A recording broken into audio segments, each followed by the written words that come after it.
Captain Drax Vorn of the Galactic Union exploration vessel Celestial Discovery stared at the sensor readings with what his species considered a smile, mandibles clicking rapidly in both excitement and disbelief. "Well, would you look at that?" he muttered to no one in particular, his four eyes blinking asynchronously as he processed the data. Another impossibility in this vast universe. Command is going to have an absolute fit.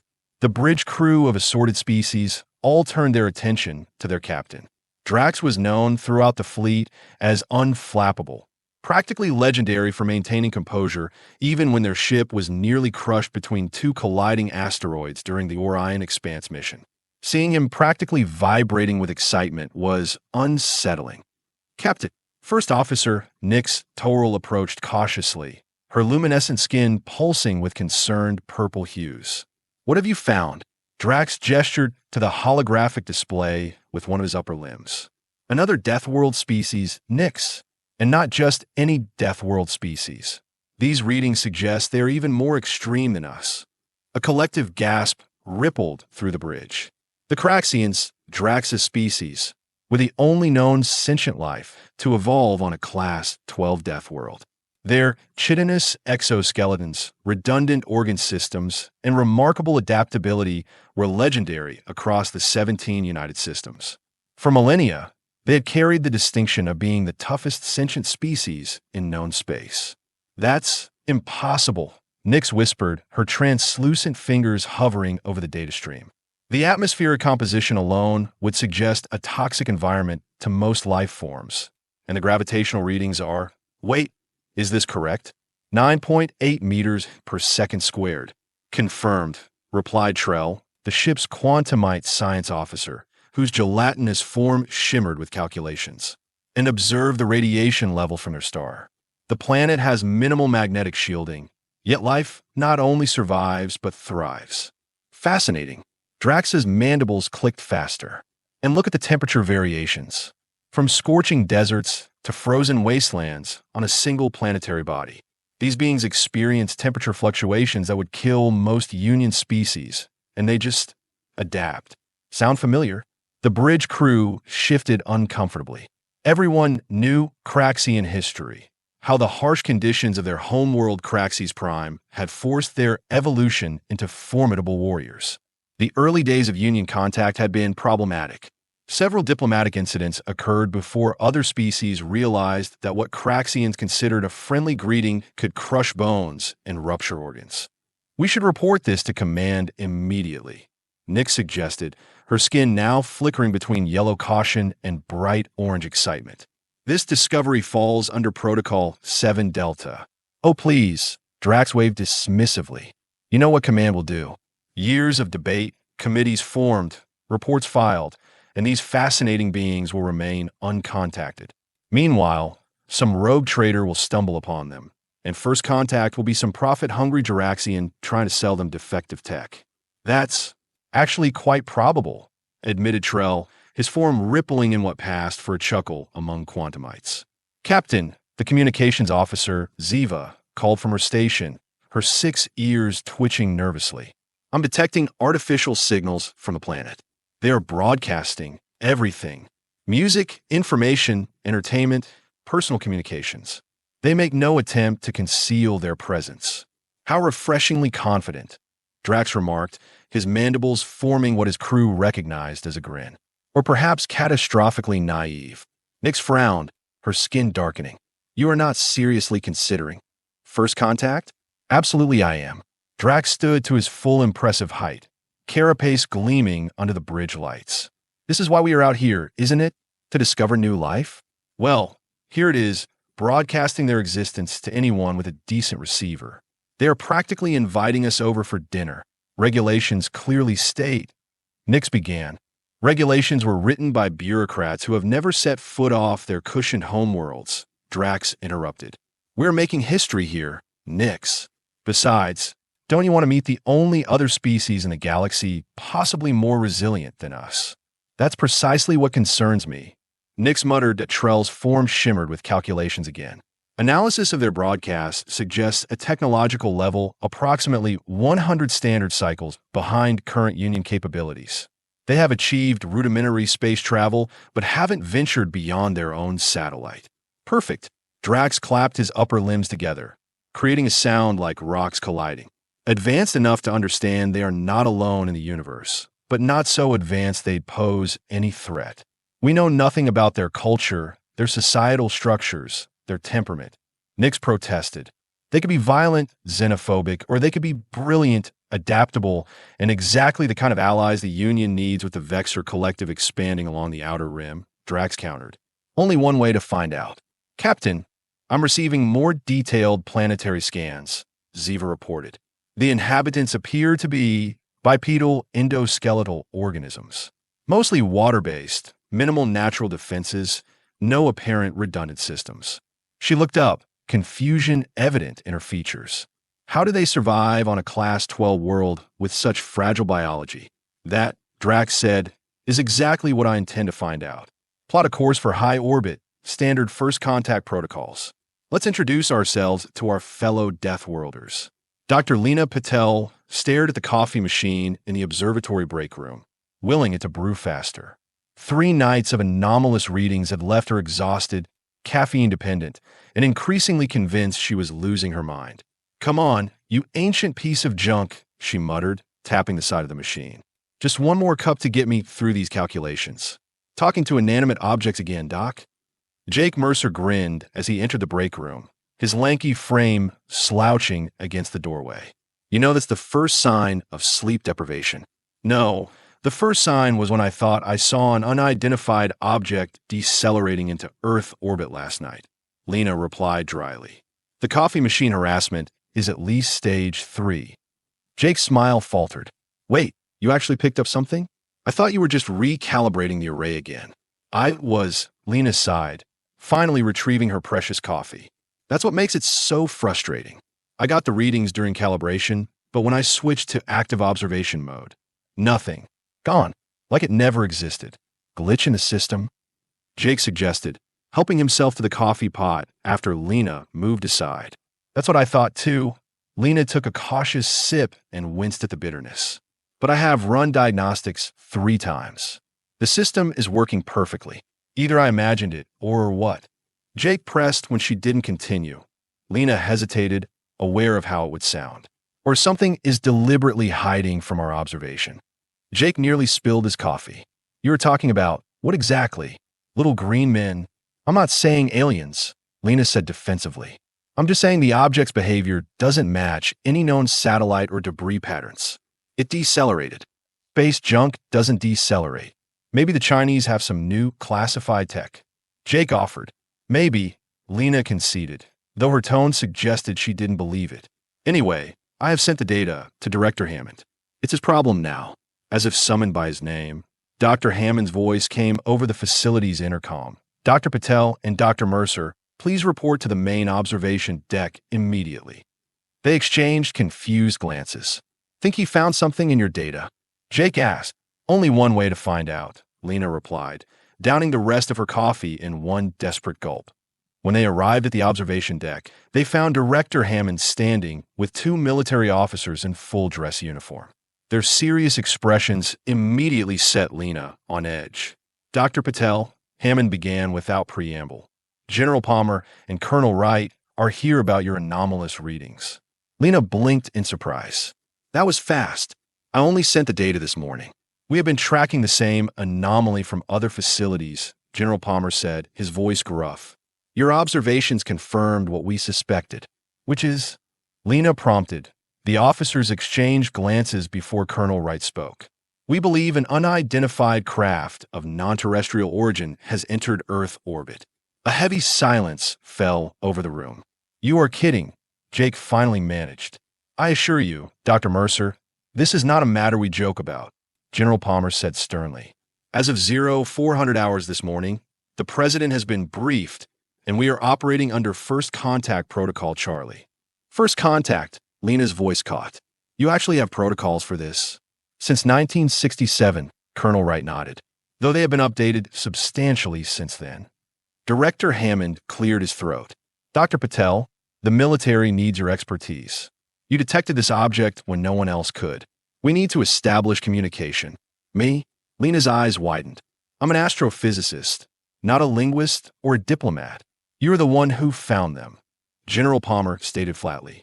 And according to your profile, you have exceptional pattern recognition skills and speak 7 languages. That's close enough for government work. But this isn't a request, Doctor, Palmer interrupted. Transport is waiting to take you to a secure facility. Dr. Mercer will accompany you to assist with the technical aspects. Jake looked like he might faint. I need to call my wife. All communications have been restricted, Colonel Wright said. For now, this remains classified at the highest level. Great, Lena muttered. Abducted by my own government to deal with potential alien abductors. The irony is not lost on me. From the observation deck of the Celestial Discovery, Drax watched the blue and green world spin below. Such vibrant colors were unusual for Deathworlds. Craxes Prime was mostly volcanic black and sulfuric yellow. These humans, as they called themselves in their broadcasts, clearly lived on a planet with diverse ecosystems despite its extreme conditions. They have detected us, Ziva reported. Their primitive tracking systems briefly locked onto our position before our cloaking engaged. Good, Drax exclaimed. Let them know something's here. Pique their curiosity. Captain, Nyx approached, her skin a concerned blue. I have analyzed their information broadcasts. These humans, they are concerning. How so? Drax turned his attention from the view screen. They are constantly at war with each other. Nyx explained, bringing up images on a nearby console. Tribal conflicts, resource disputes, ideological disagreements. They have developed weapons specifically designed to kill their own kind. They appear to be the only sentient species on their planet, yet they're divided into competing factions. Fascinating. Drax clicked his mandibles thoughtfully. Internal competition must drive their adaptability. Survival of the fittest within their own species. There's more, Nyx continued. Their entertainment broadcasts are disturbing. They simulate violence and conflict for pleasure. They appear obsessed with the concept of alien invasion. Most of their speculative fiction about extraterrestrial contact involves conflict or conquest. Drax's mandibles twitched with amusement, projecting their own tendencies onto others. Clever psychological defense mechanism, or a warning of their natural inclinations. Nyx countered. Captain, I strongly advise against direct contact until we understand them better. Drax considered this as he watched the planet below. Your concerns are noted, First Officer. But consider this, a species that evolved on a death world, constantly fighting for survival against nature and themselves, yet they create art, music, literature. They have built civilizations despite living on a planet trying to kill them at every turn. Does that remind you of anyone? Nyx's skin rippled with reluctant acknowledgement. The Craxian history of tribal warfare before their technological unification was well documented. The difference, she said carefully, is that we evolved past our violent tendencies before reaching space. Did we? Drax asked quietly. Or did we just find bigger threats to focus our aggressive instincts on? The Vexar didn't think we were particularly peaceful during the border conflicts. Before Nyx could respond, Trell interrupted. Captain, we are detecting a focused transmission directed toward our position. They are attempting to communicate. Drax's mandibles spread in what his crew recognized as his widest smile. Well then, it would be rude not to answer. Wouldn't it? In a hastily assembled control room 50 meters below ground at a weather research facility in Nevada, Lena Patel stared at her equipment with growing frustration. They have to be receiving our transmissions, she insisted to the room full of military personnel and scientists. They adjusted their orbit when we first detected them. They are clearly responding to our presence. Maybe they don't understand the message, suggested one of the communication specialists. We have tried mathematical sequences, basic binary patterns, even analog television signals. It's not about understanding, Lena replied. It's about acknowledgement. They know we are here, they know we have seen them, but they're choosing not to respond. They're studying us, Jake said from a station where he monitored passive sensors. Watching our reaction, General Palmer frowned. That's a concerning thought, Doctor. Are we being evaluated? Wouldn't you evaluate a potential threat before making contact? Colonel Wright asked pointedly. Or maybe, Lena interjected, they are waiting for the right representative. Our signals are coming from a military installation. Perhaps that's sending the wrong message. The room fell silent as everyone considered the implications. What do you suggest, Dr. Patel? General Palmer finally asked. Lena took a deep breath. Let me broadcast from the observatory. Scientific facility, civilian personnel. No military presence in the transmission. Absolutely not. Colonel Wright objected immediately. This is a matter of national, global security. This is a matter of first contact with an intelligence that could be thousands of years beyond our own, Lena countered. If they wanted to harm us, they could have done it already. The fact that they are observing suggests they are cautious, not hostile. General Palmer studied her for a long moment. And what would you say to them, Doctor? Lena met his gaze steadily. I'd welcome them, as one intelligent species to another. No politics, no military posturing, no fear-based rhetoric. Just hello. The general exchanged a look with Colonel Wright, some unspoken communication passing between them. You have one opportunity, Dr. Patel, Palmer finally said. Make it count. Captain, Ziva called excitedly. New transmission incoming. Different source, different frequency. And it's a visual communication attempt. On screen, Drax ordered, straightening his posture instinctively. The main view screen flickered before resolving into an image of a human female. She had dark skin, black hair pulled back from her face, and wore what appeared to be civilian clothing with some kind of institutional insignia. Greetings, she said, her voice calm despite the barely concealed excitement in her eyes. My name is Dr. Lena Patel of Earth. We recognize your presence in our orbit and wish to establish peaceful communication. We welcome you as fellow travelers among the stars. The bridge crew turned to Drax, awaiting his decision. With a series of rapid clicks, he signaled his approval. Well, he said, mandibles forming his characteristic grin. This should be interesting. Open a channel, Ziva. Let's introduce ourselves to the humans. As the communication systems engaged, Drax couldn't help but wonder if the Union was ready for another Deathworld species, especially one that might just be tougher than the Craxians themselves. The entire control room fell silent as the view screen flickered to life, revealing a creature straight out of a nightmare. 8 feet tall, with a glossy black exoskeleton, for multifaceted eyes, and clicking mandibles that looked strong enough to snap steel beams. Behind it stood an assortment of beings so varied and alien that Lena's brain struggled to categorize them all. A translucent humanoid whose skin pulsed with colors, a shimmering gelatinous form, and several other species beyond easy description. Lena heard gasps around her. Someone whispered, "Oh my God." Another voice muttered, "Is this real?" But Lena found herself strangely calm. The universe had just expanded beyond imagination, and somehow that felt right. Greetings, Dr. Lena Patel of Earth. The insectoid being replied, its voice translated through some unseen technology. I am Captain Drax Vorn of the Galactic Union vessel Celestial Discovery. We come in peace and with considerable curiosity. Lena realized she was holding her breath and forced herself to exhale. Captain Vorn, on behalf of humanity, I welcome you. Your arrival represents the most significant moment in our history. The feeling is mutual, Doctor, Drax responded, mandibles shifting in what might have been a smile. You see, your species represents something of a scientific curiosity to us. You are only the second sentient species we have encountered to evolve on what we classify as a death world. Lena blinked in confusion. A death world? Ah! Drax's mandibles clicked rapidly. Your terminology would differ. A planet with environmental conditions considered extremely hostile to life by galactic standards.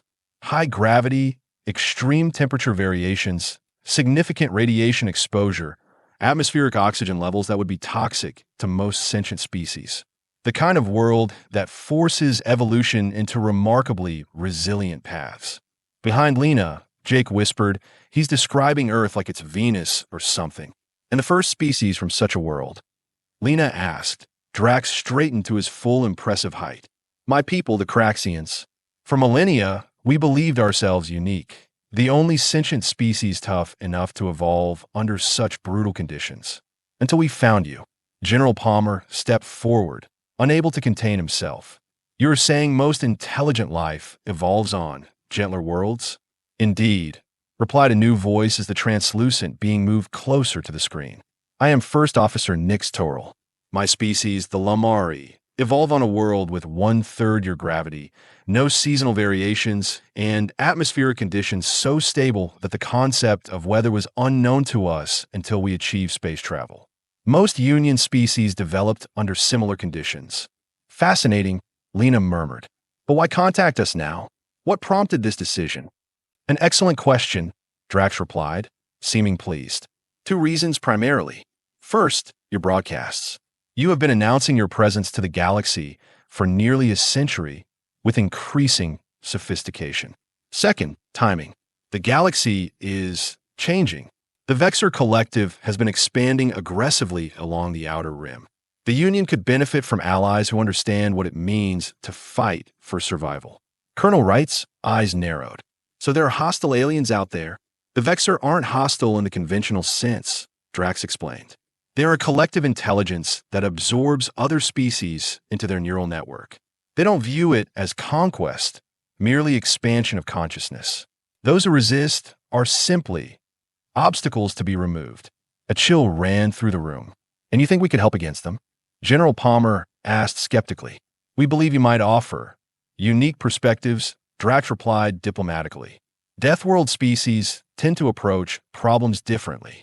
We survive by adapting rapidly to threats. Most Union species evolve through cooperation rather than competition. They seek consensus, not conflict, which makes them vulnerable to species that don't play by those rules, Lena concluded. Precisely. Drax's mandibles clicked in approval. Now, shall we discuss proper first contact protocols? I suggest a small delegation from both sides, perhaps aboard our vessel initially, followed by a reciprocal visit to your planet. General Palmer stepped forward. With all due respect, Captain, we will need time to consult with our world leaders before agreeing to any formal arrangements. Of course, Drax nodded. Take whatever time you require. We will maintain orbit and remain in communication. After the transmission ended, the control room erupted into excited chatter and furious discussion. Lena found herself pulled into emergency briefings, diplomatic planning sessions, and scientific analyses that lasted well into the night. IT was nearly dawn when she finally had a moment alone, standing on an observation platform above the desert landscape. The stars were fading with the approaching sunrise, but she knew that somewhere up there, the celestial discovery was orbiting, watching. Couldn't sleep either, Jake asked, joining her at the railing. How could anyone sleep at a time like this? Lena smiled, her eyes fixed on the lightening sky. Everything changes from today. Everything. I've been thinking about what he said, Jake mused, about Earth being a death world. It's hard to wrap my head around. It makes a strange kind of sense, Lena replied. Think about it. We evolved to survive ice ages, meteor impacts, volcanic winters, plague, famine. We can live anywhere from equatorial deserts to the Arctic Circle. We eat foods that would poison other species. We deliberately expose ourselves to radiation for a tan. Jake laughed. When you put it that way, we sound pretty hardcore. Maybe we are, Lena nodded. Maybe that's why they are interested in us. Dr. Patel, Colonel Wright's voice interrupted as he approached. You have been selected for the delegation. The president believes your scientific background and your role in establishing first contact make you the ideal representative. Lena felt a mixture of elation and terror. When do we leave? 6 hours, Wright replied. I hope you don't get space sick. Aboard the Celestial Discovery, Drax reviewed the security protocols for the 7th time. The human delegation would arrive soon, and everything needed to be perfect. Captain, Nix approached, her skin pulsing with concerned indigo. Are you certain about this course of action? Bringing humans aboard without Union approval is unprecedented. Everything about this situation is unprecedented. Nix, Drax replied calmly. But I've studied their broadcasts extensively. These humans are at a critical juncture in their development. They have achieved sufficient technology to destroy themselves, but haven't yet united their planet. They are reaching for the stars while still fighting over terrestrial resources. They need guidance. Or perhaps they should be left to develop at their own pace, Nick suggested. Their tribal tendencies are concerning. Their tribal tendencies are familiar, Drax corrected. The Craxian unification wars lasted 3 centuries before we achieved planetary harmony. These humans are following a similar path, just with better weaponry at an earlier stage. That's what worries me, Nix admitted. Their technological development has outpaced their social evolution. Before Drax could respond, Ziva called from her station. Captain, the human shuttle has launched. Estimated arrival in 17 minutes. Excellent. Drax's mandibles clicked excitedly. Prepare the reception bay. Standard atmospheric adjustments, gravity at Earth normal. You're going to greet them personally? Nix asked, surprised. Of course, Drax replied. We are fellow Deathworlders, after all. It would be impolite to send a subordinate. The shuttle docking proceeded smoothly despite the primitive human technology. Drax waited as the airlock cycled, flanked by Nix and Trell. When the doors finally opened, 5 humans emerged, 3 males and 2 females, all wearing what appeared to be their formal attire. Drax immediately recognized Dr. Patel from their transmission. The others were unfamiliar, though their bearings suggested military and diplomatic training. Welcome aboard the Celestial Discovery, Drax greeted, performing the Craxian gesture of respect, crossing his upper limbs across his thorax. I'm Captain Drax Vorn. Dr. Patel stepped forward and, to Drax's surprise, attempted to replicate the Craxian gesture. Thank you for your hospitality, Captain. Allow me to introduce our delegation. As introductions were made, Drax noted with interest how the humans struggled to conceal their shock at his appearance and that of his crew. Their respiratory rates had increased, their pupils dilated, and their skin had developed a subtle moisture, all stress responses. Yet they maintained diplomatic composure. Admirable, if expected from a Deathworld species. Adaptation was essential for survival. We have prepared quarters for your comfort, Drax explained as he led them through corridors lined with curious crew members. Though I must warn you, some aspects of our vessel may seem unusual to your physiology. We appreciate the accommodation, replied Ambassador Wells, the delegation's diplomatic lead. We understand that we are the unusual ones here. On the contrary, Drax clicked his mandibles in amusement. You and I are more alike than different, at least when compared to the rest of the Union. Deathworlders are a rare breed. About that term, General Palmer interjected. We are still coming to terms with the idea that Earth is considered hostile by galactic standards. Perhaps a demonstration would help, Drax suggested, leading them toward the science deck. Trell has prepared an interesting comparative analysis. In the science lab, the gelatinous quantumite had set up a holographic display of various planetary conditions. Welcome, humans. Trell's voice emanated from nowhere in particular, his amorphous body shimmering. I have compiled data on representative homeworlds across the Union.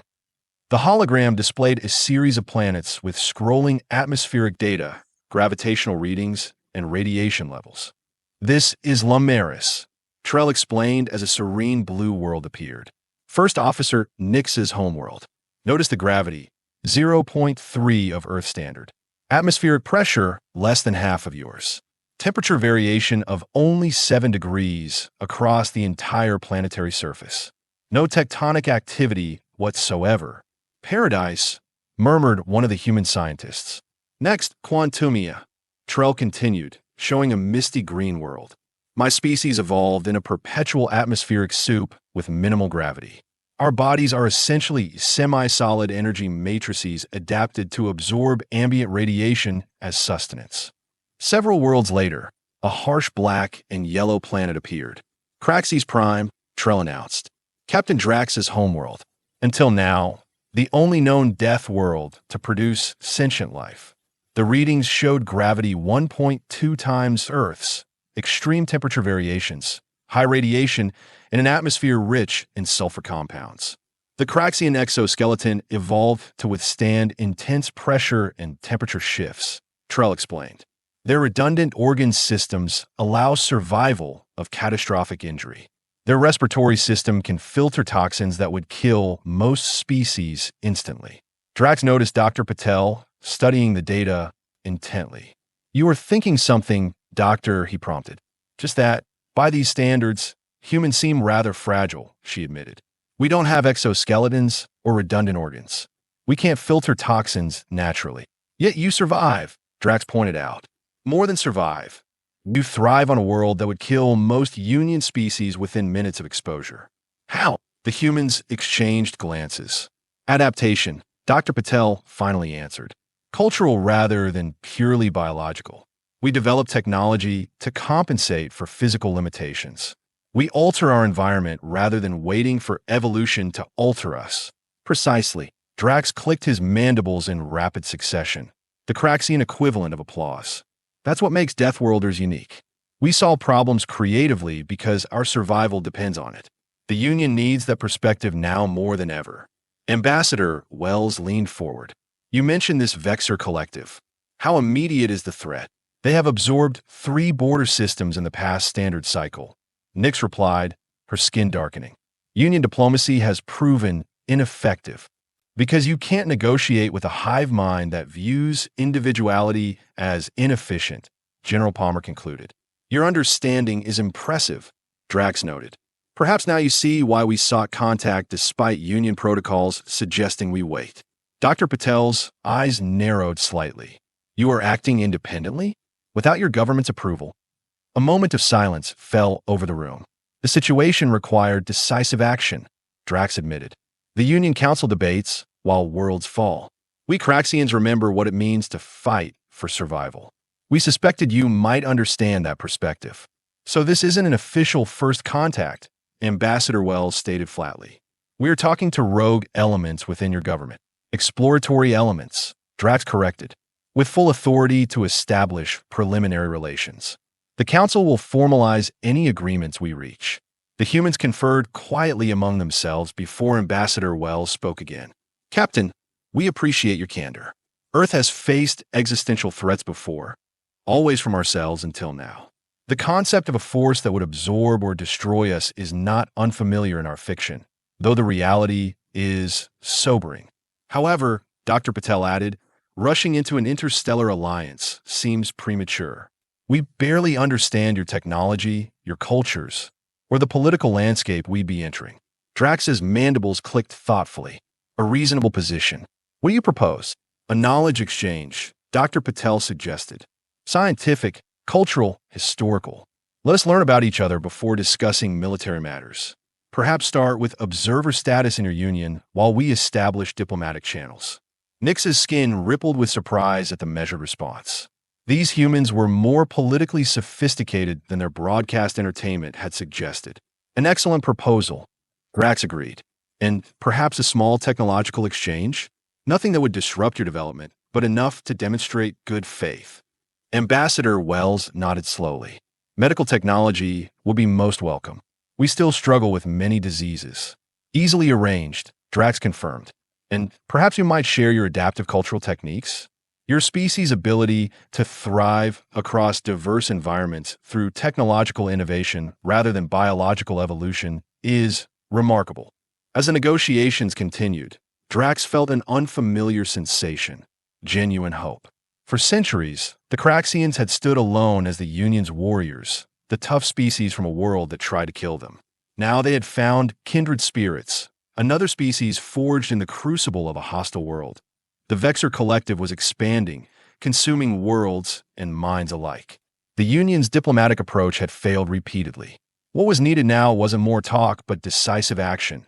The kind of action that only those who understood survival at all costs could provide. 3 months later, Lena stood on the observation deck of the newly constructed Galactic Union Embassy in Geneva, watching the sunset with Captain Drax at her side. The massive Craxian seemed strangely contemplative as golden light played across his exoskeleton. Your world has such dramatic lighting, he commented. Craxis Prime's atmosphere filters most spectrum variations. One of Earth's many deadly charms, Lena smiled. Beautiful and lethal in equal measure.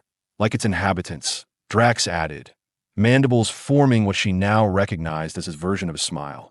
The past months have been a whirlwind of activity, scientific exchanges, cultural introductions, diplomatic negotiations. Humanity had reacted to first contact with remarkable adaptability, moving from shock to acceptance to enthusiasm with characteristic speed. The medical technology you provided has already saved thousands of lives, Lena noted. The cancer treatment alone is revolutionary. A small exchange for what we have gained, Drax replied. Your species' approach to problem solving is unconventional. The Union engineers were stunned by your proposal for modifying the defensive shield arrays. Sometimes the best solutions come from those who don't know the right way to do things, Lena shrugged. We have been improvising our survival for thousands of years. That's precisely what the galaxy needs now, Drax said, his tone growing serious. The Vexar incursion at Proxima Dorsal was repelled yesterday. Lena turned to him in surprise. You didn't mention that earlier. The Union Council is still processing the reports, Drax explained. But preliminary data confirms the modified shields held against the Vexar assimilation protocols. For the first time, we pushed them back without casualties. That's fantastic news. It's more than that. Drax's mandibles clicked rapidly. It's validation of my theory that Deathworlders approach problems differently because we understand what it means to adapt or die. The Vexar have never faced a species with humanity's particular brand of creative survival instinct, or the Craxian capacity for direct action, Lena added diplomatically. Together, we make a formidable combination, Drax agreed. The Council has finally approved accelerated membership for Earth. No more observer status. Full participation in Union affairs. Lena felt a mix of pride and trepidation. That's moving faster than expected. Necessity drives innovation. Drax quoted one of the human phrases he'd adopted. The Vexar won't wait while we follow procedural niceties. Already they're adapting to our initial defenses. Then we will just have to adapt faster, Lena replied with a determined confidence that Drax had come to recognize as characteristically human. That's what Deathworlders do best.